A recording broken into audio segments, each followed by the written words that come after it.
दोस्तों आज हमारा बजट है और बजट की वजह से बाजार को खोला गया। लेकिन ये आज का जो संडे है बाजार के लिए बहुत बुरा साबित हुआ। बाजार में बहुत जबरदस्त गिरावट हुई।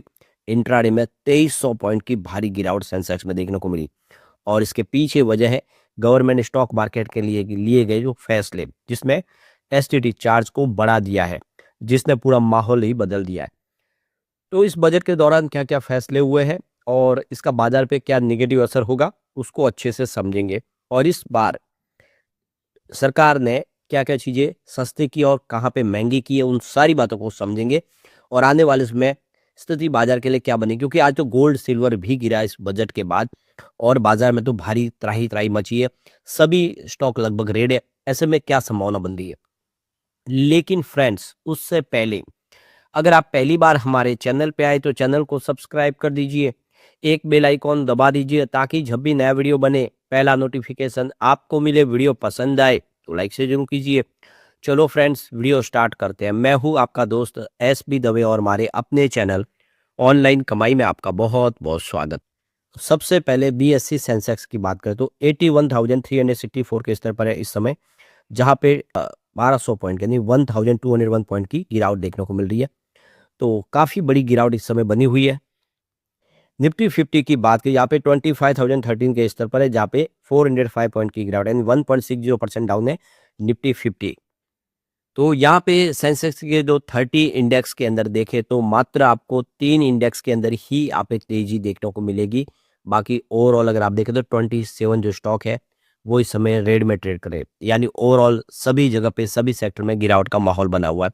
सिर्फ यहाँ पे टीसीएस में 1% के आसपास की तेजी है, जबकि सन फार्मा में देखें तो 0.86% की तेजी है। और एचडीएफसी बैंक के अंदर देखें तो यहाँ पे 0.223% के आसपास की तेजी है। बाकी सभी जगह पे भारी गिरावट है। तो सिर्फ एक ऐलान बजट में और 8 लाख करोड़ रुपीस की रकम डूब गई बाजार में। तो सरकार ने देख सकते हो कि फिर से ट्रांजैक्शन टैक्स बढ़ा दिया है। तो एसटीटी रेट्स को बढ़ा दिया गया सरकार की तरफ से एफ एंड ओ के लिए। तो सरकार लगातार कोशिश करिए कि फ्यूचर एंड ऑप्शन में जो रिटेल इन्वेस्टर उनका पार्टिसिपेशन कम हो, क्योंकि उनको भारी नुकसान हुआ है। करीब 90% लोग हैं जो रिटेल इन्वेस्टर पैसे लॉस कर रहे हैं, उनके पास उतना अनुभव नहीं है, जिसकी वजह से वो फ्यूचर ऑप्शन में लगातार लॉस करे। इसी वजह से एसटीटी चार्ज फिर से बढ़ाया ताकि उनका जो पार्टिसिपेशन है वो घटे।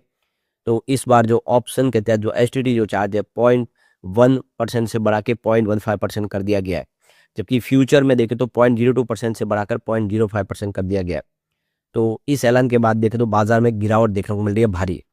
तो देख सकते हो कि बीएससी पे जो मार्केट कैप देखे पूरा जो बाजार का वो 460 लाख करोड़ रुपए था कल, वो उसमें 8 लाख करोड़ की कमी के साथ में आप देख सकते हो कि यह घट के यहाँ पे सीधा आप देखें काफी नीचे आ गया, यानी 8 लाख करोड़ का एक ही दिन में घाटा हो गया है। तो यहाँ पे एसटीटी चार्ज बढ़ाने के पीछे सरकार का जो तर्क है कि यहाँ पे फ्यूचर एंड ऑप्शन से रिटेल निवेशकों को बचाने के लिए ये कदम उठाया गया। एसटीटी महंगा होने से लोग ऑप्शन ट्रेड करने से बचेंगे, लेकिन इसी फैसले ने कैपिटल मार्केट के साथ शेयर बाजार को भी जोरदार तरीके से हिला दिया और लोगों को भारी नुकसान हो गया। तो रिटेल इन्वेस्टर के लिए कि ये फैसला किया गया है कि इसको महंगा किया जाए तो लोग इसमें फ्यूचर ऑप्शन में नहीं जाएंगे और लोगों का पैसा बचेगा। लेकिन आपको ये पता ही होगा कि चाहे शराब कितनी भी महंगी कर दी जाए, लोग जो शराब पीते हैं वो पिएंगे ही।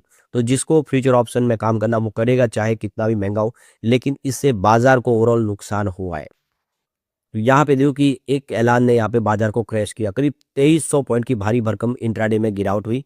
निफ्टी में भी 500 पॉइंट की भारी गिरावट हुई। राहत ये है कि कम से कम निचले लेवल से 1000 पॉइंट की रिकवरी भी देखने को मिली।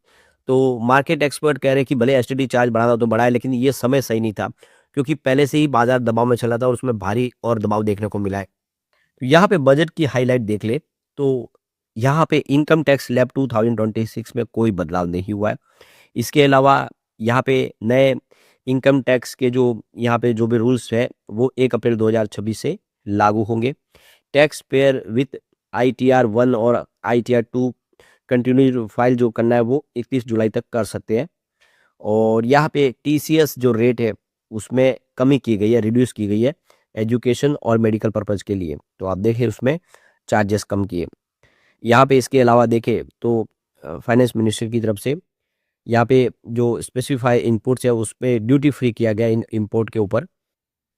यहाँ पे इसके अलावा जो ड्यूटी फ्री इंपोर्ट के ऊपर जो लिमिट है उसको इंक्रीज किया गया है, जो प्रोसेसिंग सी फूड्स वगैरह है।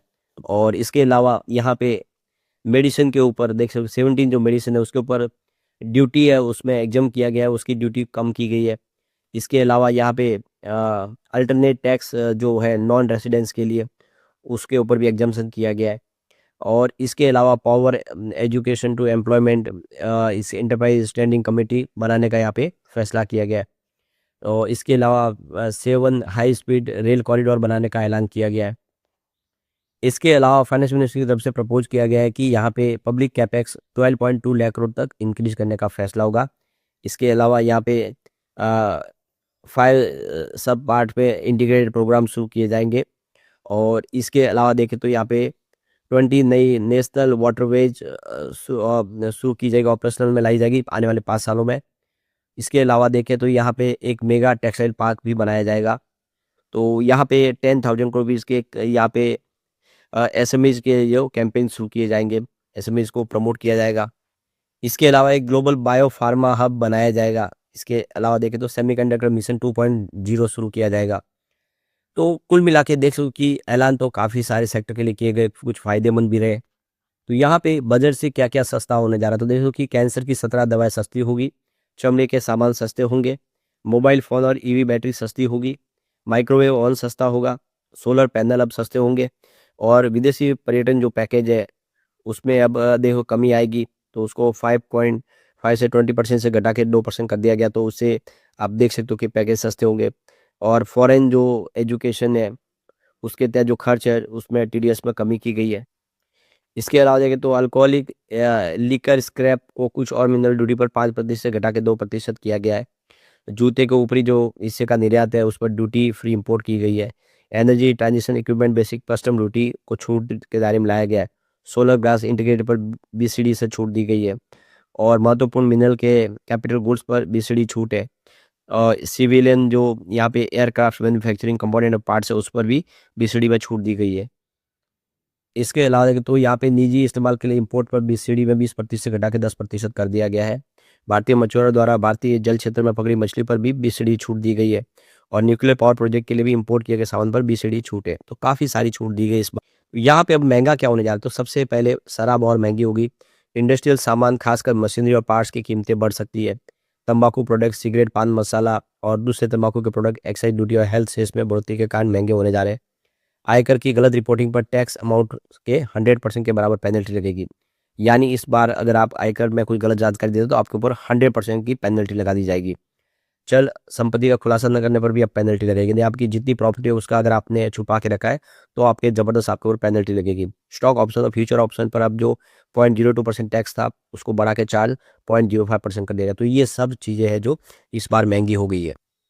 तो ये देखिए सरकार में पूंजीगत व्यय बढ़ाकर 12.2 लाख करोड़ कर दिया गया है। हाई स्पीड रेल प्रोजेक्ट के ऊपर इस बार काफ़ी सारा खर्च होगा, यानी रेलवे के शेयरों में आने वाले समय तेजी देखने को मिलेगी। इसके अलावा एसएमई सेक्टर को काफ़ी राहत दी गई है। सेमीकंडक्टर सेक्टर के लिए, बायो फार्मा और मेडिकल टूरिज्म के लिए सरकार की घोषणाएं काफ़ी हुई थी। इस सेक्टर से संबंधित शेयरों को फ़ायदा हो सकता है। तो कुल मिला के इस बार देखिए सरकार ने बजट में जो डिफेंस सेक्टर का बजट भी बढ़ा दिया है, तो इसका फ़ायदा होगा। लेकिन ओवरऑल अगर आप देखें तो बाज़ार के लिए बुरी खबर है, इससे बाज़ार थोड़ा-सा सदमे में आ सकता है। लेकिन फ्रेंड्स कोई भी इन्वेस्टमेंट करने से पहले अपने फाइनेंशियल एडवाइजर से एडवाइस ले ले या अपना खुद का रिसर्च करें, क्योंकि मैंने वीडियो आपके एजुकेशनल पर्पज़ के लिए ही बनाया। वीडियो पसंद आए तो लाइक से जरूर कीजिए और चैनल को सब्सक्राइब कर दीजिए। Thank you friends.